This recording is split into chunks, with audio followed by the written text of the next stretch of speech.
नमस्कार, मैं लवीना स्वागत करती हूँ आपका ग्रह नक्षत्र और आप में। इस कार्यक्रम के माध्यम से हम रोजाना लेकर आते हैं आपकी सभी समस्याओं के ज्योतिषीय समाधान।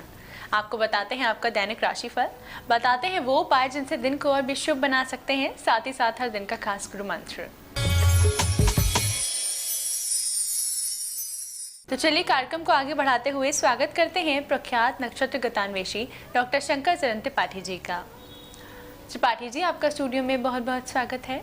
जी प्रणाम। बात हो रही है वृक्षों की। आप हमारे दर्शकों को वृक्षों के महत्व के बारे में बता रहे हैं, तो आज आप हमारे दर्शकों को ये बताएं कि अशोक के वृक्ष का क्या होता है ज्योतिषीय महत्व। अशोक का वृक्ष यदा कदा जहाँ कहाँ, ये चार शब्द वाल्मीकि रामायण में कई जगह आए हैं। यदा कदे पादपतु अशोकम,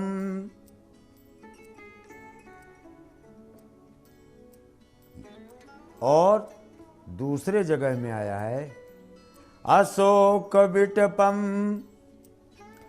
बागम तड़ागात, यानी पूरी की पूरी बगीचा अशोक का ही। अन्य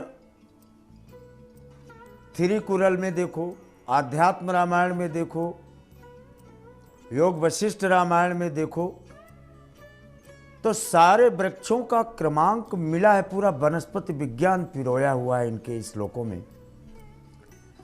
लेकिन एक अशोक वृक्षम विटपम पुनीतम दुखेनु वर्तय नु वर्तयन्ति पतंगमेकम और नवीनम चिरायुं शोकार्तिहारिणी हेतु अशोकात्, सतनाम कर हरु मम शोका अनूतन किसलय बिटप अशोका। सीता ने भी इसका अपने वाक्य मुख से उद्बोधित किया है। जिस वृक्ष के नीचे बैठी थी वो अशोक ही था, और कहा था तेरा नाम अशोक है, यानी शोक रहित, यानी सारोलेस, तो फिर मेरे दुखों का अंत कर दो। अपने आप में यथा नामो तथा गुणा, यह वृक्ष दुखों की निवृत्ति करता है। दृष्टि मात्र से इसकी सुंदरता को देखकर त्रिशंकु के आकार लेने के कारण, त्रिशंकु का आकार लेने के कारण इसको अशोक को अशोक कहा गया। त्रिशंकु ही है ब्रह्मांड। The shape of earth is oblate, तो the shape of universe is triangle, Trishanku. और त्रिशंकु आज भी उल्टा टंगे हुए हैं। विश्वामित्र द्वारा भेजे गए अपने बाण से उनके मुख से निकली हुई लार से कर्मनाशा नदी बनी। यानी जहां पर भी, जिसके दरवाजे के सामने भी, बाउंड्री के बाहर, कमर के नीचे बोनसाई कर ले तो बाउंड्री के अंदर भी रख सकते हो, लेकिन कमर के ऊपर ये फिर पेड़ की संज्ञा को प्राप्त हो जाते हैं। और अगर ऐसे अशोक लगे हैं तो उस व्यक्ति को तीन चीजें अशोक दे देता है। एक तो शोक की निवृत्ति, उसके चिंतन में सकारात्मक प्रवाह कर, ऐसा नहीं कि दुख आएंगे ही नहीं, ये संसार ही मैनेज इम्बॉडीमेंट ऑफ मिसफॉर्च्यून्स, दुखालय है संसार, तो दुखों से निवृत्ति तो नहीं हो सकती, लेकिन आने वाले दुखों को ही सकारात्मक ऊर्जा में तब्दील कर सुख में परिवर्तित कर देने का नाम अगर किसी वृक्ष का है तो अशोक। धन है तेरा नाम, और धन है तेरी छां, और धन है तेरी पत्तियां, जो किसी काल में भी पीपल के वृक्ष की तरह, जिस पेड़ में कभी भी पतझड़ ना आता हो, वो अगर दरवाजे पर होगा तो उस घर के वाले के सामने कभी अशांति, असमृद्धि और दुख देख नहीं सकता। ऐसा प्रमाणों से देखा गया है, अगर उसमें अशोक के वृक्ष की पूजा का भाव निहित हो। इस महत्वपूर्ण जानकारी के बाद वक्त हो चला है जानने का आज के पहले कॉलर कौन है। प्रणाम गुरुजी, मैं अंजना अग्रवाल बोल रही हूँ जयपुर राजस्थान से। मैं अपने पुत्र के बारे में पूछना चाहती हूँ। मेरे पुत्र की जन्म तिथि 20 अप्रैल 1993, समय सुबह 8:03, जोधपुर है और ये अभी मानसिक रूप से थोड़ा सा अस्वस्थ चल रहा है। तो ये मानसिक रूप से पूर्णतः कब ठीक हो पाएंगे और इनका जॉब टेक्निकल फील्ड में लगेगा या इनको बैंक की तैयारी करनी चाहिए, क्योंकि इन्होंने बीटेक किया हुआ है। कृपया कोई उपाय हो तो बताएं। कर्क पुष्य कुछ भी आप जो भी परीक्षा दिलावें जो भी आप ठीक है। कर्क ब्रह्मांड नायक राम का था, बंदरों की मदद उन्हें लेनी पड़ी है। मंगलवार को बंदरों को चने इसके हाथ से दिलवाते रहना। मीन का शनिश्चर भले हो लेकिन भाग्य भाव में स्थित है, निश्चित तौर पर ये उच्च कोटि का इंजीनियर प्रदत्त पृष्ठभूमि से देखा जाता है। आइए देखते हैं हमारे अगले कॉलर कौन है। नमस्कार गुरुजी, मैं जयपुर से बोल रही हूँ, आरती जैन।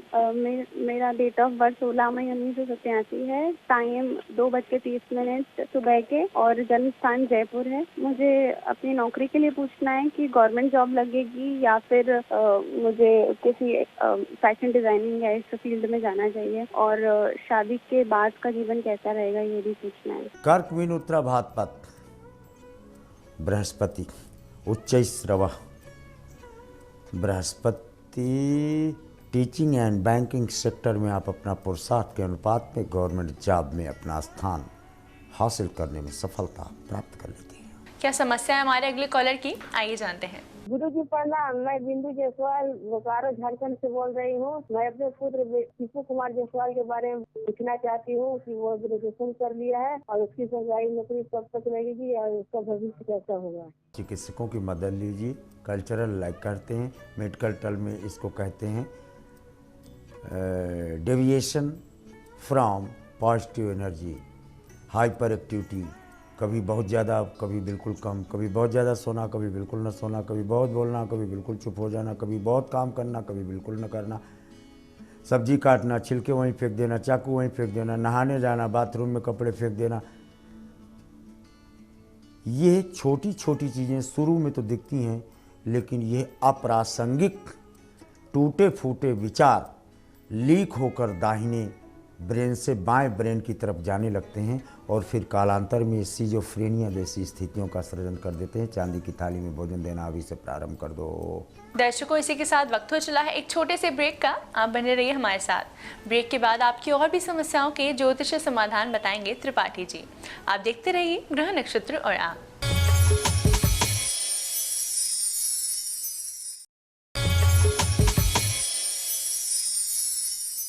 ब्रेक के बाद स्वागत है आपका ग्रह नक्षत्र और आप में। आइए जानते हैं हमारे अगले कॉलर कौन है। प्रणाम पंडित जी, मैं ऋचा बोल रही हूँ पटना बिहार से। मेरा जन्म तिथि है 3 मई 1987, जन्म का समय रात में 11 बजे। मैं अपने करियर के बारे में प्रश्न करना चाहती हूँ। मैं 4 साल से एक नौकरी कर रही हूँ लेकिन उसमें कुछ ग्रोथ नहीं हो रहा है। मैं स्विच भी करना चाह रही हूँ बट कुछ हो नहीं पा रहा है। कृपया मार्गदर्शन करें, धन्यवाद। बृहस्पति पूर्वा भात पर राहु के साथ चंद्रमा संपूर्ण ग्रहण पूरी जिंदगी इस स्थितियों का सृजन कर देता है, लेकिन समुद्र का चित्र, समुद्र में उसमें निकले हुए खजूर के वृक्ष, नारियल के वृक्ष, ऐसा चित्र पश्चिमी अपने घर के पश्चिमी दीवार पर चिपका दो। अगर ये न मिल पावे तो सूर्य का आधा चित्र लगा दो, तो भी आपको इस चंद्रमा की राहु के साथ विषैली किरणों से निजात मिल जाएगी और सुख समृद्धि का मार्ग प्रशस्त हो जाएगा। क्या प्रश्न है हमारे अगले कॉलर का, आइए देखते हैं। गुरु जी प्रणाम, मैं नवल किशोर मेरठ उत्तर प्रदेश से बोल रहा हूँ। मेरे बेटे का नाम दीपक है। उसकी जन्मतिथि 11/6/1988 है। टाइम 1:05 है। मेरे बेटे का भाग्योदय कब तक होगा, कृपया बताएं। तुला मीन पूर्वा भात पर placement of Saturn in the third house attracts at the bank of sea job be it's in multinational company और फॉरेन जॉब, यानी इसको सामुद्रिक बेल्ट में ही काम करने का प्रमाण उच्च कोटि के मल्टीनेशनल या फॉरेन जॉब दोनों किसी भी तरह से ये विदेश से तनख्वाह पाता है, ऐसा प्रमाणों से देखा जाता है। आइए देखते हैं हमारे अगले कॉलर कौन है। गुरु जी प्रणाम, मैं राजेंद्र कुमार इंदौर मध्य प्रदेश से बोल रहा हूँ। गुरु जी मेरी जन्म तिथि 7 जुलाई 1977 है। जन्म समय है 1:15 दोपहर का और जन्म स्थान है शिवगढ़ रायबरेली का, उत्तर प्रदेश। सर मेरा सवाल गुरु जी ये है कि मुझे सरकारी नौकरी मिलेगी, किस विभाग में मिलेगी और कब तक मिलेगी? गुरु जी बस यही मेरे सवाल का इसका जवाब दे दीजिए। गुरु जी प्रणाम। कर्क पूर्वा भात पर एक लाइन दे सकता हूँ मैं आपको, only one line. Ascertained ascertained selection in government job.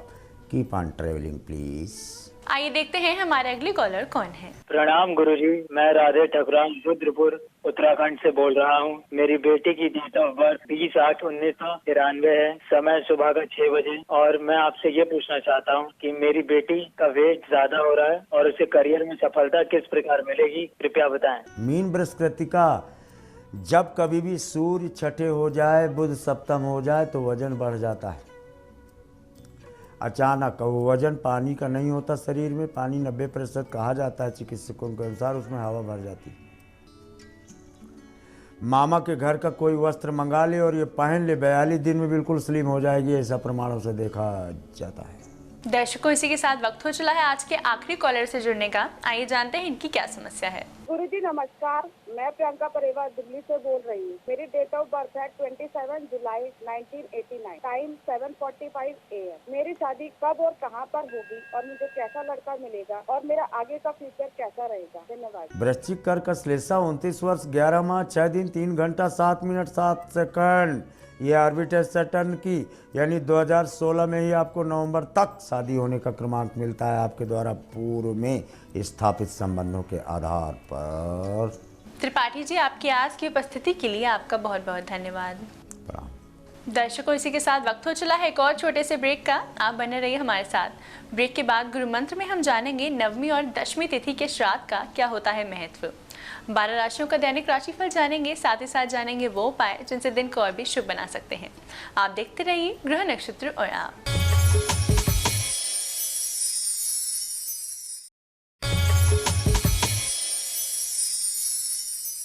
Break के बाद स्वागत है आपका ग्रह नक्षत्र और आप में। इस समय स्टूडियो में हमारे साथ मौजूद हैं आचार्य राजेश जी। राजेश जी, आपका स्टूडियो में बहुत बहुत स्वागत है। नमस्कार। आज है दिनांक 24 सितंबर और दिन है शनिवार। आइए जानते हैं क्या कहता है आज का पंचांग। अश्वनी मास कृष्ण पक्ष 9वीं तिथि शनिवार का आज दिन है। शुभ समय प्रातः 6 बजे से 7:30 तक, राहु काल प्रातः 9 बजे से 10:30 तक। आज चंद्रमा रहेंगे मिथुन राशि में। तो ये था आज का पंचांग। आइए गुरु मंत्र में जानते हैं 9वीं और 10वीं तिथि के श्राद्ध का क्या होता है महत्व। मित्रों, आज 9वीं का श्राद्ध है और 9वीं का श्राद्ध सौभाग्यवती महिलाओं के लिए बहुत ही शुभ माना जाता है।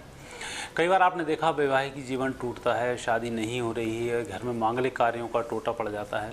तो ऐसे समय में निश्चित है कि 9वीं का कोई ऐसा दोष होना है या कोई व्यक्ति हमारे ऐसा शांत हुआ है जिससे हमारी 9वीं दूषित हुई है और हमारे घर में मांगलिक कार्य नहीं होता है।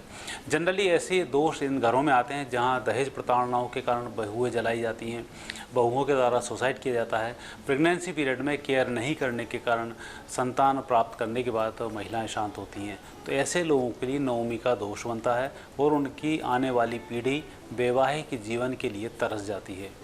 9वीं का श्राद्ध करने से इस प्रकार के दोष दूर होते हैं। वो परिवार में यदि कोई ऐसा व्यक्ति शांत हुआ हो तो उसकी विशेष रूप से आज के दिन पूजन अर्चन किया जाता है, आह्वान किया जाता है, तर्पण मार्जन सब किया जाता है।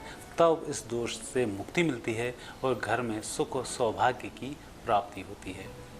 वो कल रहेगा 10वीं का श्राद्ध। 10वीं का श्राद्ध भी व्यक्ति के परिवार के सुख और उन्नति के लिए बहुत ही शुभ माना जाता है।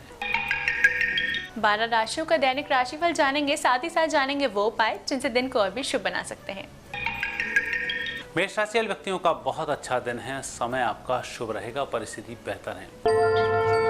आज के दिन का और भी सुखमय बनाने के लिए धन का दान करें। वृषभ राशि व्यक्तियों को परिवार से थोड़ी सी तनाव आज हो सकता है या उनसे बातचीत करने में आप विवाद में आ सकते हैं, इसका थोड़ा ध्यान रखें। और आज के दिन को शुभ बनाने के लिए हनुमान जी की आराधना करें। मिथुन राशि व्यक्तियों के ग्रह योग अच्छे हैं, लेकिन आज का दिन थोड़ा सा खर्चीला है। हर काम में पैसे की आवश्यकता होगी, लेकिन जो पैसा आप लगा रहे हैं यह सही जगह खर्च होगा। आज के दिन का अच्छा उपयोग करने के लिए धार्मिक पुस्तकों का दान करें। कर्क राशि व्यक्तियों के लिए समय अच्छा चल रहा है और अच्छे लाभ आपको प्राप्त भी होंगे। आज आपकी मेहनत भी रंग लाएगी और दोपहर के बाद समय अच्छा होगा। आज आपका दिन अच्छा रहे, भगवान शिव की पूजा अवश्य करें। सिंह राशि वाले व्यक्ति आज झूठे फरेब में फंसे रहेंगे। कुछ नया करना है, कुछ नया करना है, कुछ अच्छा करना है, इन सब चीज़ों में आप उलझे रहोगे और अब कुछ भी नहीं कर पाओगे। सायंकाल हाथ में कुछ नहीं होगा। अच्छा यही हो कि यथार्थ के धरातल पर जीकर एक दो कार्य कर लिए जाएं। आज के दिन का अच्छा उपयोग करने के लिए पीले रंग के वस्त्र धारण करें। कन्या राशि। कन्या राशि व्यक्तियों का अच्छा दिन है, भाग्य को बढ़ाने का दिन है। वैसे आज आप जो भी दान करेंगे दान अक्षुण रहेगा, उत्तम लाभों की प्राप्ति होगी। आज के दिन को शुभ बनाने के लिए किसी भी बाहर के मंदिर में फलों का दान करें। तुला राशि। तुला राशि व्यक्तियों का समय अधिक अच्छा है, लेकिन बहुत मेहनत वाला दिन है। आज आप दिन भर जुटे रहेंगे सायंकाल के परिणामों की प्रतीक्षा में। हालांकि परिणाम 2 दिन के बाद प्राप्त होंगे। आज की मेहनत रंग लाएगी। आज के दिन को सुखमय बनाने के लिए नमक का दान करें। किसी व्यक्ति को आप नमक दे सकते हैं या किसी मंदिर में नमक रख के आ सकते हैं। वृश्चिक राशि व्यक्तियों को आज अधिक बोलने पर नियंत्रण रखना होगा और जिन लोगों से आप मिल रहे हैं उनकी बात को धैर्य के साथ सुनना होगा, तब दिन सही रहेगा। आज के दिन का अच्छा लाभ लेने के लिए तिकोनी वस्तु अर्थात समोसा, पराठा इनका दान जरूर करें। धनु राशि। धनु राशि वाले व्यक्तियों के ग्रह योग अच्छे हैं और मुझे लग रहा है आज धनु राशि वाले व्यक्ति सर्वाधिक फायदे में हैं। नुकसान की संभावनाएं कम हैं। आप सही दिशा में सोच विचार भी कर रहे हैं और काम भी अच्छा होगा। आज आपका दिन और भी अच्छा रहे। लाल रंग का तिलक जरूर लगाएं। मकर राशि। मकर राशि वाले व्यक्तियों को जो भी कुछ करना है नए परिवेश में सोचकर करना है और किस कार्य को कैसे किया जाए नई दृष्टिकोण से उस कार्य को चिंतन करेंगे, आपका काम बन जाएगा। आज के दिन आपको अपडेट रहना बहुत जरूरी है। गुरुओं का सम्मान करें। कुंभ राशि। कुंभ राशि वाले व्यक्तियों का दिन थोड़ा सा विपरीत चल रहा है। झूठ का सहारा नहीं लें, अन्यथा आज फंस जाएंगे। जितना ईमानदार रहेंगे उतना अच्छा होगा। आज के दिन ईमानदारी जरूरी है। मीन राशि। मीन राशि व्यक्तियों के ग्रह अच्छे हैं। परिस्थिति आज बेहतर है। गुरु की विशेष कृपा है जो उत्तम फल आपको प्राप्त हो रहे हैं। गलती ना हो इसका विशेष ध्यान रखें और आज के दिन को उपयोगी बनाने के लिए फलों का दान करें। राजेश जी, आपकी आज की उपस्थिति के लिए आपका बहुत बहुत धन्यवाद। धन्यवाद। दर्शकों, इसी के साथ वक्त हो चला है आज के एपिसोड को यहीं समाप्त करने का। कल आपसे फिर मुलाकात होगी इसी समय इसी चैनल पर। तब तक के लिए नमस्कार।